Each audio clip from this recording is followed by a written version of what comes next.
নবনিযুক্ত উপাচার্য এবং উপাচার্যের নিয়োগ বাতিল সহ 4 দফা দাবিতে চট্টগ্রাম বিজ্ঞান ও প্রযুক্তি বিশ্ববিদ্যালয় ইউএসটিসিতে বিক্ষোভ করেছে শিক্ষার্থীরা। দিনভর ক্যাম্পাসে বিরাজ করে উত্তেজনা। দুজনের বিরুদ্ধে অনিয়ম সহ নানা অভিযোগ তুলে ধরে নিয়োগ বাতিল না করা পর্যন্ত আন্দোলনের ঘোষণা দেন শিক্ষার্থীরা।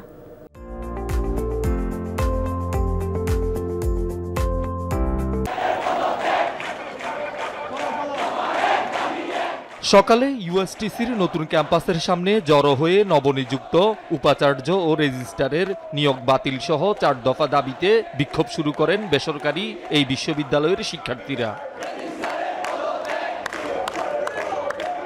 নতুন উপাচার্য ডক্টর গৌতম বুদ্ধ দাসের বিরুদ্ধে 2014 থেকে 2022 সাল পর্যন্ত Chattogram veterinary and animal sciences বিশ্ববিদ্যালয়ের উপাচার্য থাকাকালে নিয়োগ বাণিজ্য, টেন্ডার নিয়ন্ত্রণ ও স্বজনপ্রীতি সহ নানা দুর্নীতি এবং প্রধান উপদেষ্টা প্রফেসর ডক্টর মোহাম্মদ ইউনুসের বিচার দাবিতে বিবৃতি প্রদান সহ বিভিন্ন অভিযোগ আনেন শিক্ষার্থীরা। ওনার বিরুদ্ধে অনেক অনিয়ম আছে, যেগুলোর প্রমাণ এভিডেন্স আমাদের কাছে আছে। তিনি আওয়ামী লীগের দোষর বলে আমরা জানি। অন্য একটা শিক্ষা প্রতিষ্ঠানে এরকম অপকর্ম করে এরকম একজন ভিসিকে কেন আমরা আমাদের ইউএসটিসিতে আনবো? যদি এই দাবিগুলো মেনে নেওয়া না হয় তাহলে আমরা অতি শীঘ্রই আমাদের যে পরবর্তী কার্যক্রম এটা আমরা শুরু করব। আমরা এই আন্দোলনের মাধ্যমে একটা বৈষম্যমুক্ত ভার্সিটি চাচ্ছি।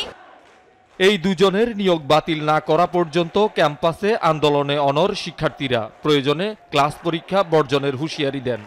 আওয়ামী ফ্যাসিস্টের কোনো বিসিকে এখানে নিয়োগ দেওয়া মানে কথা, কিন্তু আমরা রাজপথে ছিলাম এতদিন এই দিন দেখার জন্য। তারা যদি পদত্যাগটা যদি সুন্দরভাবে যদি দিয়ে দেন তাহলে আমরা সসম্মানে ওনাকে বিদায় জানাবো, কারণ উনি আমাদের শিক্ষক, ওনাকে অসম্মানের কোনো সুযোগ নেই। চূড়ান্ত ঘোষণা না হওয়া পর্যন্ত আমাদের ক্লাস পরীক্ষা সব ধরনের অফিসিয়াল কার্যক্রম অনির্দিষ্ট সময়ের জন্য বন্ধ থাকবে। এদিকে বিশ্ববিদ্যালয় কর্তৃপক্ষ জানিয়েছে নবনিযুক্ত উপাচার্য এখনো কর্মস্থলে যোগ দেননি। শহীদুল সুমন, যমুনা নিউজ, চট্টগ্রাম।